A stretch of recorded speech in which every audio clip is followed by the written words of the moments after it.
হতাশা আর আনন্দ, কান্না আর হাসি কিংবা উদ্বেগ আর শান্তি এক মিশ্র অনুভূতিতে কেটেছে পুরো একটি সপ্তাহ। ফাইনাল হারের সেই কঠিন ধাক্কা সামলে ওঠার পর সামাজিক যোগাযোগ মাধ্যমে নীরবতা ভাঙলেন আর্জেন্টিনার বিশ্বকাপজয়ী কোচ লিওনেল স্ক্যালোনি। ভক্তদের হাতে নতুন একটি ট্রফি তুলে দিতে না পারায় প্রকাশ করেছেন অনুশোচনা। তবে ট্রফি হাতছাড়া হলেও দলের সততা আর চেষ্টার কোনো কমতি ছিল না বলেও স্মরণ করিয়ে দিয়েছেন তিনি। কোচ হিসেবে নিজের ফুটবলারদের নিয়ে স্ক্যালোনির গর্বের শেষ নেই। স্ত্রীকে বলা কথার স্মৃতি টেনে তিনি জানান, এই দলের খেলোয়াড়রা কেবল ফুটবলার নন, তারা এক একজন সত্যিকারের যোদ্ধা।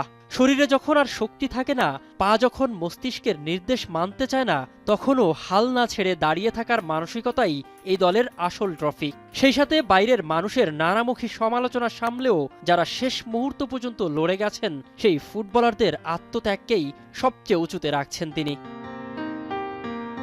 পোস্টের শেষ অংশে নিজের সাপোর্ট স্টাফ, আর্জেন্টিনা ফুটবল ফেডারেশনের পেছনের সারির কর্মী এবং বিশ্বজুড়ে ছড়িয়ে থাকা অগণিত সমর্থকদের প্রতিও অন্তরের গভীর থেকে কৃতজ্ঞতা জানান এই কোচ।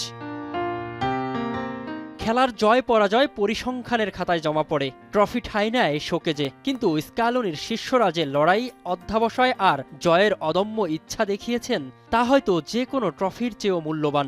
স্ক্যালোনির এই চিরকুট তাই কেবল এক বার্তাই নয়, বরং আর্জেন্টিনার ঘুরে দাঁড়ানোর এক নতুন প্রত্যয়। মিনারুল ইসলাম, এখন।